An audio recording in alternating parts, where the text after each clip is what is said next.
नए संसद भवन की एक दीवार पर अखंड भारत की एक तस्वीर लगी हुई है, जिसमें पूरे पाकिस्तान को अखंड भारत का हिस्सा दिखाया गया है, जिस पर पाकिस्तान बौखलाया हुआ है। आप एक क्लिप देखिए। करना चाहता है, जो हमारे पानी को बंद करेगा हम उसकी सांस बंद कर देंगे, हम उसकी जुबान खींच लेंगे जो मोती पानी को बंद करता है। ठीक है, आपको पता है वहाँ पे अखंड भारत की बात हो रही है, वहाँ पे वो बात कर रहे हैं कि पाकिस्तान, मतलब उनके सोशल मीडिया पे इस टाइम वायरल है कि पाकिस्तान हो, बांग्लादेश हो, श्रीलंका हो, ये सब एक दिन इकट्ठा हो जाएगा। आप कहते हैं यहाँ पे हम मुजाहिद हैं और गज़वा हिंद की बात करते हैं। अगर वो कहते हैं सब एक हो जाएगा, अगर वो मुसलमान हो जाए, हमारे इस्लाम को कबूल कर लें तो वो एक हो सकता है, वरना वो कह सकता है, हम तो नहीं कह सकते। हमारा पाकिस्तान आज भी खला और इंशाल्लाह। इसमें इनका कहना है कि अगर हम सब इस्लाम कबूल कर लेते तब हम सब एक हो सकते हैं।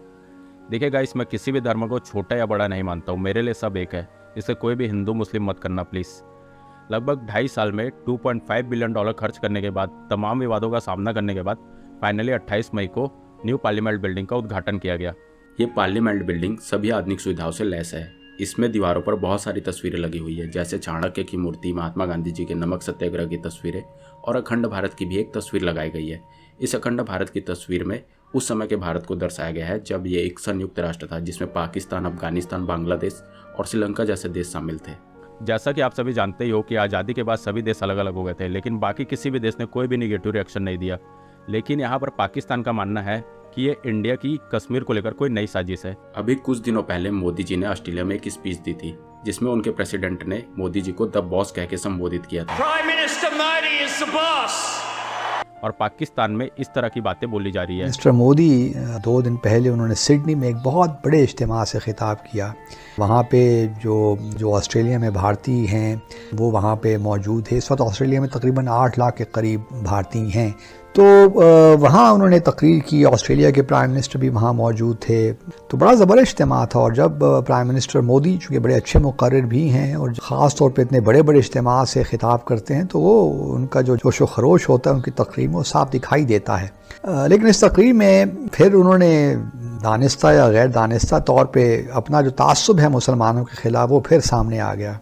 RSS का, BJP का जो एक ख़ास तौर पर मुसलमानों के ख़िलाफ़ तासुब है वो उसको छुपा नहीं पाते। मिसाल के तौर पर जो सिडनी में उन्होंने तकरीर की, 2-3 चीज़ें उन्होंने कही। मिसाल के तौर पर कि बहुत से त्यौहार हैं, ये त्यौहार हमें जोड़ कर रखते हैं। दिवाली की रौनक है जो हमें जोड़ के रखती है, बैसाखी है जो हमें जोड़ के रखती है।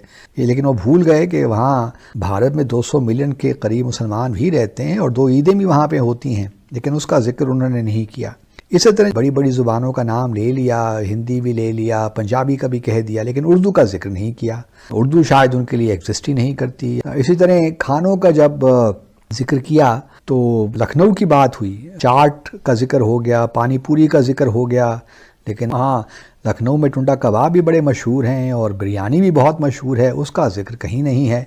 तो एक अजीब सी प्राइम मिनिस्टर मोदी अपना तासुब नहीं छुपा सकते। इसी तरह प्राइम मिनिस्टर मोदी ने कहा कि जी कि किस तरह मंदिरों में और गुरुद्वारों में लंगर बांटे गए, अब उनको जो दरगाहें हैं वहाँ वो नज़र नहीं आई या मसाजिद नज़र नहीं आए। मैं शुद्ध जानता हूँ कि किस तरह दरगाहों में हर रोज़ ही लंगर लगते हैं, लेकिन उन दरगाहों का भी जिक्र नहीं किया। तो ये मोदी साहब का एक ख़ास नुक्ता नज़र है जो उभर के सामने आता है। शायद वो जानबूझ के करते हैं। फिर जो है मुंबई स्ट्रीट का, दिल्ली स्ट्रीट का जिक्र किया और साथ में कश्मीर एवेन्यू का भी जिक्र कर दिया, ताकि एक मैसेज जाए कि जी Kashmir is also an integral part of India. फिर डेमोक्रेसी का जिक्र उन्होंने किया।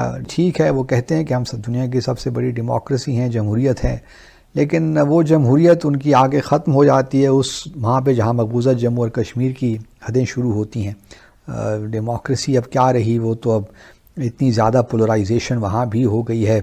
ठीक है, इलेक्शंस हो जाते हैं, लेकिन किस तरह ये इलेक्शन जीता जाता है वो भी हमें मालूम ही है। बट इन एनी केस मैं ये बताना चाहता हूँ, जो RSS और BJP का जो एक एजेंडा है एंटी मुस्लिम, वो पूरी तरह नज़र आ रहा था प्राइम मिनिस्टर मोदी की तकरीर में। और बदकिस्मती देखिए कि मजमे में जो लोग बैठे हुए थे उसमें बेशुमार मुसलमान भी नज़र आ रहे थे। अब उन्होंने किस तरह इसको लिया होगा आई डू नॉट नो। लेकिन तो ये बात पाकिस्तान की मीडिया में चल रही है। अब पाकिस्तान ये मान रहा है कि इंडिया ये मैप दिखाकर कश्मीर के खिलाफ कोई नई चाल चल रहा है। जैसे मोदी इंडिया में बदलाव पे बदलाव किए जा रहे हैं, तो इस बात से पाकिस्तान घबराया हुआ है। अब आप क्या सोचते हो, अपनी राय कमेंट में ज़रूर बताना। और अगर वीडियो इंटरेस्टिंग लगी हो तो चैनल को सब्सक्राइब करते हो जाना। थैंक यू गाइस, जय हिंद।